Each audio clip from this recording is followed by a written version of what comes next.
Sales has evolved as for the last 30-40 years. How a person, those sales by itself has not changed, but the process of selling has gone through a transformation. So if you look 30 years back, when a person, any salesperson, you put him in a market, you automatically start selling. When we talk about, if you remember those good old days where we had Fiats and we had the ambassadors, there was always a demand was always less than the supply, and therefore whatever products we brought in the market, it sold. So people would look at, now if we had to build a team, the idea was more focused on what is the process that goes into selling. We understood the sales process, the selling process is all about the process. Whether it was a CRM process, whether it was an objection handling process, is all about understanding the process, and that brought us the results. As time passed, 10 years down the line, the sales evolved. People started talking about, when people started doing the same thing, people started looking at other ways of selling, and they started talking about techniques of selling. Whether it's a funnel techniques, whether it's a spin selling technique, whether it is objection handling technique. We're talking about various techniques that went into salesmanship. That also brought the results, but soon you found that everybody is doing the same thing.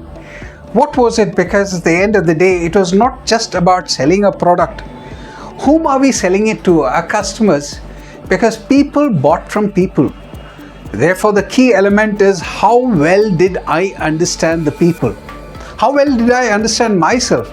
Because if I don't understand what is my strength, my weaknesses, what I am good at, how would I understand my people, my customers, my buyers that we are talking about? So now we are integrating the process, the techniques, and the people. People buy from people, therefore understanding each one's emotions, and that is the critical element that we are talking about. But when we are talking about the elements of people buying from people, how people think varies. A person, the cultures vary, the backgrounds vary, the environment, the experiences vary.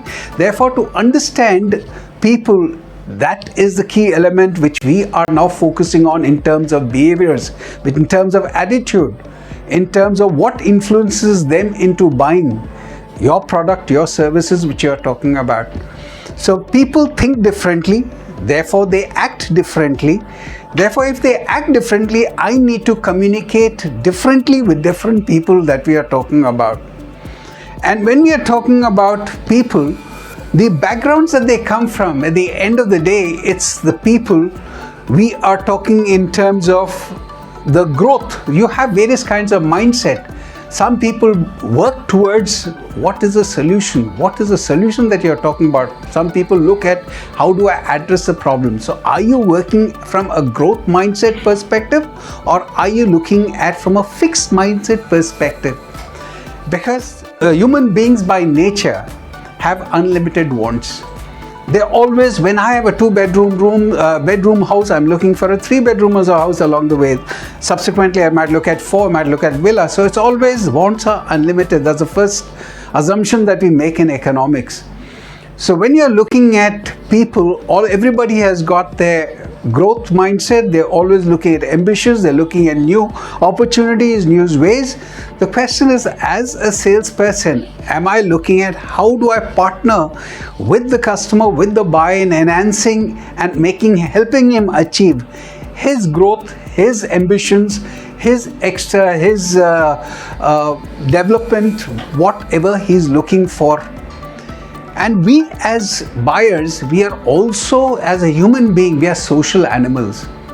So we get our concurrence, we get our alignment from our neighbors, from the group of people we interact with. And they are in that group, we are looking for growth ourselves. So what our neighbors have, how do I have something more than them? I need to calibrate with them, I need to align with them, I need to get their maybe a silent concurrence. So therefore we are looking at, how do I align in this belief of theirs in total as a social being. Not the least, we are all, at the end of the day, we come alone, we go back alone. Therefore, as an individual, am I achieving my potential? So all these 3 elements, all these 5 elements which you talk about, that helps in towards achieving your behavior that dominates and in helping and achieving your objectives. So as a salesperson,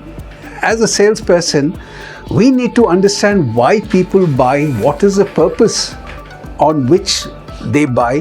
Therefore, the attitude is demonstrated by the behavior. And that behavior, understanding the person's behavior, helps us to accordingly vary ourselves, because I cannot control the buyer, the customer. What I can control is myself. So therefore, if I understand myself, my skill sets, my behavior, my attitude, what encompasses it, it helps me to understand the customer, and therefore accordingly vary myself, be flexible enough to have a conversation and making him achieve his purpose, his objectives. And that is what the whole purpose of making the customer buy is all about.